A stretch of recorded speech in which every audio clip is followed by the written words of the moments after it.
बात 29 जून 1998 की है। नेपाल की राजधानी काठमांडू का न्यू मानेसर इलाका।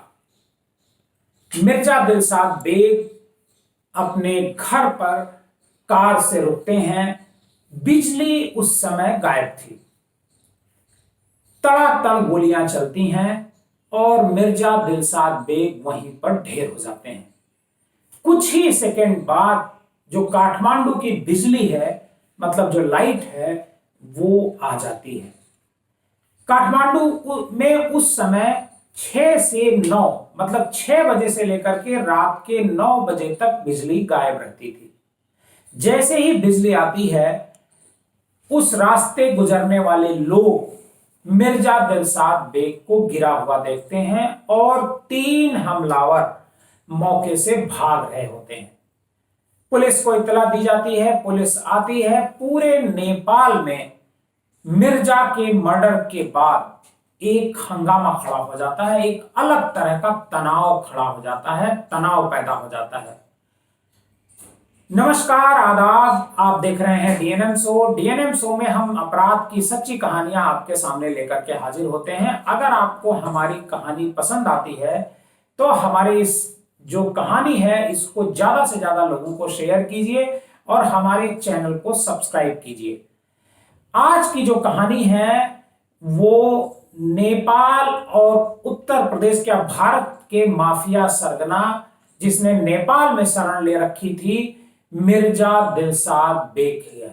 मिर्जा दिलशाद बेग वैसे तो उत्तर प्रदेश का ही रहने वाला था, लेकिन उसने अपना ठिकाना नेपाल में बना रखा था और नेपाल से ही वो भारत विरोधी गतिविधियां संचालित करता था।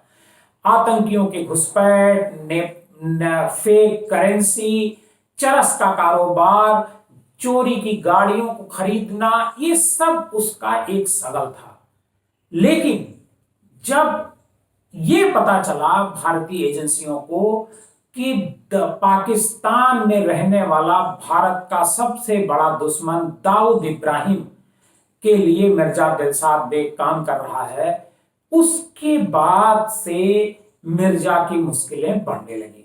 क्योंकि भारत की पुलिस जो है मिर्जा की तलाश में जुट गई और जब पुलिस उसे पकड़ नहीं पाई, पुलिस उसे भारत नहीं ले आ पाई, तो मिर्जा का वहीं पर मर्डर करा दिया गया। आज की जो कहानी है, इस कहानी में हम आपको बताएंगे कि आखिर मिर्जा दिलशाद बेग का मर्डर कैसे हुआ और मिर्जा दिलशाद बेग कौन था, कैसे वो एक छोटे से कार चोर से इतना बड़ा अंतरराष्ट्रीय स्तर का माफिया बन गया। पहले मिर्जा दिलशाद बेग के मर्डर की बात। 29 जून 1998 को मिर्जा दिलशाद बेग एक लड़की के बुलावे पर काठमांडू में जाते हैं। वो लड़की मिर्जा दिलशाद बेग को डिनर के लिए बुलाती है और मिर्जा दिलशाद बेग उसके फ्लैट पर डिनर के लिए पहुंचते हैं। मिर्जा दिलशाद बेग उसके यहां से डिनर करके नीचे उतरते हैं तो बाहर खूब बारिश हो रही होती है। उस समय बिजली कटी हुई थी और मिर्जा दिलशाद बेग बारिश में नीचे जैसे ही उतरते हैं, दौड़ करके अपनी गाड़ी में बैठ जाते हैं। पहले से ही ड्राइवर उनका इंतजार कर रहा होता है और मिर्जा दिलशाद बेग की गाड़ी अपने घर की तरफ बढ़ती है। न्यू मानेसर में उनका घर होता है काठमांडू के। जैसे ही वो घर के सामने रुकते हैं, उनकी गाड़ी रुकती है और वो उतर करके अपने घर की तरफ मतलब भीतर जाना चाहते हैं, तभी जो उत्तर प्रदेश के माफिया हुआ करते थे, जो आज की तारीख में बरेली की जेल में हैं, मंजीत उर्फ मंगे सरदार। मंजीत उर्फ मंगे सरदार उनको आवाज लगाता है और कहता है कि कहां जा रहे हैं मिर्जा साहब। इधर ध्यान दें, मिर्जा जैसे ही मुड़ते हैं, मंजीत उनके सिर में 9 गोलियां ताबड़तोड़ उतार देता है। मिर्जा दिलशाद बेग की वहीं पर मौत हो जाती है। करीब 9 बजे के आसपास की ये घटना है। 9 बजने से 1 मिनट कम रहा होगा तभी ये घटना घटी, क्योंकि उस समय बात 1998 की है। उस समय नेपाल में 6 बजे से लेकर के 9 बजे रात तक लाइट कट होती थी, लोड शेडिंग होती थी, मतलब इस दौरान लाइट काट दी जाती थी। जैसे ही 9 बजता था बिजली वापस आ जाती थी, क्योंकि जैसे ही यह घटना हुई मिर्जा दिलशाद बेग गिरे और अपराधी जो थे वहां पर मंगे सरदार और उनके जो साथी थे वो मौके से भागे। तुरंत लाइट आ गई थी और पुलिस मौके पर पहुंची। पुलिस जब पहुंची तो मिर्जा दिलशाद बेग मर चुके थे, उन्हें हॉस्पिटल ले जाया गया। हॉस्पिटल में डॉक्टरों ने बताया कि मिर्जा की मौत हो चुकी है। पुलिस ने एक मुकदमा दर्ज किया उनके परिवार वालों की तरफ से, क्योंकि मिर्जा दिलशाद बेग उस समय नेपाली जो संसद है उसके मेंबर हुआ करते थे। नेपाली संसद के मेंबर होने की वजह से उनका खासा प्रभाव था नेपाल में, और जो सरकार थी वो उनके समर्थन से उस समय चल रही थी। तो बड़ी संख्या में नेता मौके पर जुट जाते हैं और ये पड़ताल शुरू हो जाती है। पुलिस नेपाल की शुरू कर देती है कि आखिर मिर्जा दिलशाद बेग का मर्डर किसने कराया। जब ये पड़ताल शुरू होती है तो पुलिस को कुछ खास सुराग नहीं लगता है। हाँ, लेकिन पुलिस को इतना लग जाता है कि ये जो मिर्जा का मर्डर हुआ है इसमें कहीं ना कहीं भारतीय एजेंसियों का हाथ है और भारतीय अपराधियों का हाथ है। नेपाल की पुलिस कई जगह दबिश देती है। मिर्जा दिलशाद बेग के जो दुश्मन होते हैं या मिर्जा दिलशाद बेग के जो दोस्त होते हैं उनसे इस मामले में कड़ी पूछताछ की जाती है। पुलिस को कुछ भी हासिल नहीं होता है। इसी बीच पुलिस को एक जानकारी मिलती है, नेपाल पुलिस को, कि एक कस्टम डिपार्टमेंट का एक अधिकारी होता है जिसका नाम होता है सफी बेदार। अगर इसको पकड़ा जाए तो मिर्जा दिलशाद बेग की हत्या का राज खुल सकता है। नेपाल पुलिस ने सफी बेदार के बारे में जानकारी की तो पता चला कि सफी बेदार उस समय मुंबई में है। सफी बेदार एक जमाने में जो मंगे सरदार हैं उनका साथी हुआ करता था। सफी बेदार को पुलिस, जो नेपाल पुलिस थी, वो मुंबई से पकड़ करके लेकर के आई और काठमांडू में सफी बेदार से कड़ाई से पूछताछ हुई। जब सफी बेदार से पूछताछ हुई तब खुलासा हुआ कि ये मर्डर की योजना मंगे सरदार ने बनाई थी। और मंगे सरदार ने योजना किसके कहने पर बनाई? दरअसल मंगे सरदार ने योजना छोटा राजन के इशारे पर बनाई थी। हुआ यह था कि उस समय जब 1998 का समय चल रहा था, उसी समय छोटा राजन को यह पता चला कि मिर्जा दिलशाद बेग दाऊद इब्राहिम के लिए काम करता है। संदेह तो पहले भी था, हुआ करता था कि मिर्जा दिलशाद बेग दाऊद इब्राहिम के लिए काम करता था, लेकिन इसकी पुष्टि नहीं हो पा रही थी। इसी बीच दाऊद का एक गुर्गा होता है, बल्कि क्या दाऊद, जो दाऊद से मिर्जा दिलशाद बेग की बात कराता है और वो फोन टेप कर लिया जाता है। और वो फोन जो है काठमांडू का ही एक व्यक्ति टेप करता है और फोन टेप करने के बाद वो मंगे सरदार को सुनाता है कि ये दाऊद से बातचीत कर रहा होता है। इसी बीच जो छोटा राजन होता है उससे मंगे सरदार की बात होती है और मंगे सरदार से छोटा राजन पूछता है कि क्या दाऊद इब्राहिम के लिए मिर्जा दिलशाद बेग वाकई काम कर रहा है? तो उसे वो टेप सुनाया जाता है। कहा जाता है कि जो छोटा राजन है वो भारतीय एजेंसियों के लिए काम करता है। उस समय भी काम करता था और आज भी काम करता है। छोटा राजन दाऊद के खिलाफ, पहले तो छोटा राजन दाऊद के गैंग में ही था, लेकिन उसके बाद कुछ समय बाद से उसके साथ रहने के बाद वो दाऊद इब्राहिम से अलग हो चुका था।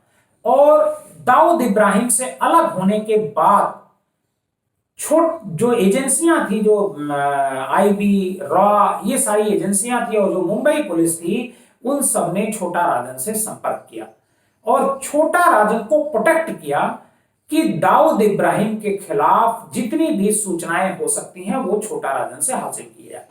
इसी वजह से एक बार दाऊद इब्राहिम और उनका जो गैंग था उसने जो छोटा राजन है उस पर हमला भी कराया था। छोटा राजन कहा जाता है कि जब ये बात उसको कंफर्म हो गई तो छोटा राजन ने जो आईबी और राग की जो एजेंसियां हैं और जो उत्तर प्रदेश पुलिस है उस तक ये बात पहुंचवाई कि मिर्जा दिलशाद बेग दाऊद इब्राहिम के लिए काम करता है और जो भी भारत में टेररिस्ट घुसते हैं उन सभी टेररिस्टों को नेपाल के रास्ते ये मिर्जा दिलशाद बेग ही प्रवेश दिलाता है। आप जानते हैं कि जो भारत और नेपाल की जो सीमा है वो ओपन है, पूरी तरह से खुली हुई है और कोई भी व्यक्ति इस पार से उस पार जा सकता है और उस पार से इस पार जा सकता है। हालांकि पूरी सीमा पर एसएसबी लगी हुई है, लेकिन एसएसबी उन जगहों पर नहीं लगी हुई है जहां पर रास्ते नहीं है। बहुत सारा ऐसा इलाका है जो जंगल का इलाका है और दोनों की जो सीमाएं हैं वो लगी हुई हैं, जिसे पोरस सीमा कही जाती है कि कोई भी व्यक्ति उस पार से इस पार आ जाता है। मिर्जा दिलशाद बेग जो है वो देवरिया, उत्तर प्रदेश के देवरिया का रहने वाला होता है। वो नेपाल जाता है और नेपाल में जाकर के पहले तो वो देवरिया में गाड़ी चोरी करता है, लेकिन कई बार गाड़ी चोरी के दौरान वो पुलिस की पकड़ में भी आ जाता है। तो उसे लगता है कि अगर हम नेपाल भाग करके चले जाएंगे और वहां से अपना कारोबार चलाएंगे तो पुलिस उसे पकड़ नहीं पाएगी। मिर्जा दिलशाद बेग भारत से निकल करके नेपाल चला जाता है और नेपाल के कृष्णा नगर, जो भारत और नेपाल की सीमा है लगती है बढ़नी के आसपास, वहीं पर एक इलाका है कृष्णा नगर। कृष्णा नगर में मिर्जा दिलशाद बेग अपना ठिकाना बनाता है और वो गाड़ी जो चोरी होती है उत्तर प्रदेश से लेकर के, मतलब एक तरीके से उत्तर भारत में और बिहार में जितनी भी गाड़ियां चोरी होती थी वो मिर्जा दिलशाद बेग को ले जाकर के लोग बेचा करते थे। मिर्जा दिलशाद बेग का बड़ा नेटवर्क था उस गाड़ी चोरी का। कम से कम इस नेटवर्क में 200 लोग हुआ करते थे। कोई भी गाड़ी जब चोरी होती थी तो पुलिस सबसे पहले नेपाल जाती थी और नेपाल में यूपी की जो पुलिस जाती थी गाड़ी छुड़ाने के लिए, अगर उसे पता चल जाता था कि पुलिस आई है तो वो पुलिस से डील करता था बाकायदे और पुलिस को जिसकी गाड़ी होती है थी उससे पैसा दिलवाती थी मिर्जा दिलशाद बेग को, तब चोरी की गाड़ी छूटा करती थी। नहीं तो अधिकतर ऐसा होता था कि जो चोरी की गाड़ियां होती थी उसका नंबर प्लेट बदल दिया जाता था, उसका कलर बदल दिया जाता था और पूरे नेपाल में वो टैक्सी में चला करती थी। गाड़ी चोरी करने का जो काम था ये धंधा तो उसका चल ही रहा था। इसी बीच उसने जो दाऊद इब्राहिम है, दाऊद इब्राहिम का एक गुर्गा था जो काठमांडू में रहता था, उससे इसका संपर्क हुआ और जब उससे इसका संपर्क हुआ तो उसके लिए ये नेपाल के जरिए भारत में जो नकली करेंसी है वो भेजने लगा। इस काम में बहुत पैसा था। मिर्जा ने जो गाड़ी चोरी का काम था वो अपने गुर्गों को लगा दिया और वो नेपाली जो नकली करेंसी है वो नकली करेंसी भेजने के काम में जुट गया। नकली करेंसी जब भेज रहा था इसी दौरान जो दाऊद का गुर्गा है उसने अपने कई लोगों को भारत में एंट्री कराई और उस एंट्री के बदले मिर्जा दिलशाद बेग को ठीक ठाक पैसे मिले। मिर्जा का काम खूब चल निकला और उसका जो मन था वो इसी काम में लग गया। इसी दौरान उस गुर्गे ने दाऊद इब्राहिम से मिर्जा दिलशाद बेग की बात कराई। मिर्जा दिलशाद बेग की बात कराई और उसके बाद से मिर्जा दिलशाद बेग दाऊद इब्राहिम के लिए काम करने लगा। दरअसल एक होटल था नेपाल में और नेपाल का जो काठमांडू शहर था उसमें एक होटल दाऊद इब्राहिम ने ले रखा था।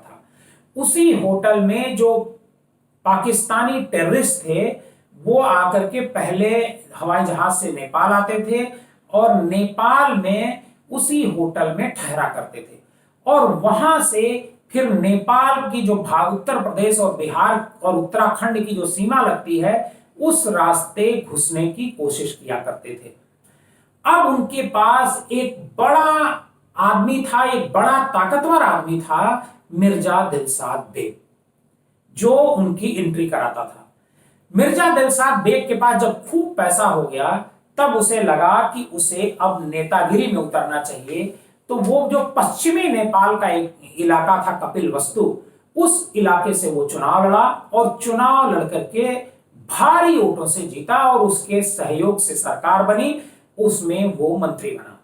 हालांकि सरकार कुछ दिन बाद गिर गई थी। दूसरी बार जब फिर चुनाव हुआ तब वो फिर एक बार सांसद चुना गया। जब वो सांसद चुन लिया गया और मंत्री बन गया, फिर उसकी ताकत और बढ़ गई और दाऊद इब्राहिम उस पर कुछ ज्यादा ही भरोसा करने लगा। उसे लगा कि नेपाल के जरिए ही हम भारत में आतंकियों की घुसपैठ करा सकते हैं। जानकार बताते हैं कि जो पाकिस्तानी खुफिया एजेंसी है आईएसआई, वो दाऊद इब्राहिम के अधीन ही काम करती है। कहने के लिए तो उसका चीफ जो है अलग होता है, लेकिन दाऊद इब्राहिम ही तय करता है कि कौन आतंकवादी किस देश में जाएगा। वो पाकिस्तानी एम्बेसी को रिपोर्ट करते हैं वो आतंकवादी, और पाकिस्तानी एम्बेसी उनका फर्जी पासपोर्ट बनाती हैं और नेपाल भिजवाती हैं। नेपाल के काठमांडू में जब वो आतंकवादी उतरते हैं तो उन्हें बाकायदे एक होटल में ठहराया जाता है, तब तक जब तक मिर्जा दिलशाद बेग उनके भारत में घुसपैठ की योजना न बना ले। करेंसी जाल के अलावा जो मिर्जा दिलशाद बेग है, आतंकियों के साथ हथियार भी खूब भिजवाता था। AK-47 बड़े बड़े हथियार, अत्याधुनिक हथियार भी वो इन आतंकवादियों के जरिए भिजवाता था। बताया जाता है कि जितने भी उत्तर प्रदेश या पूरे देश में जो आतंकवादी हमले होते थे, वो सब मिर्जा दिलशाद बेग के भेजे हुए लोग किया करते थे। जब इस बात की पुष्टि एजेंसियों को हो गई कि मिर्जा दिलशाद बेग भारत विरोधी गतिविधियों में लिप्त है और आतंकियों को भारत में घुसपैठ करा रहा है, उसके बाद ही एजेंसियों ने छोटा राजन को ये कॉन्ट्रैक्ट किलिंग का काम दिया मिर्जा दिलशाद बेग की। इस मामले में जब सफी बेदार से पूछताछ की जाती है और सफी बेदार गिरफ्तार किया जाता है, हालांकि वो उसने जो है इसका मिर्जा दिलशाद बेग की हत्या में मंगे सरदार की बात बताता है कि मंगे सरदार ने उसकी हत्या की।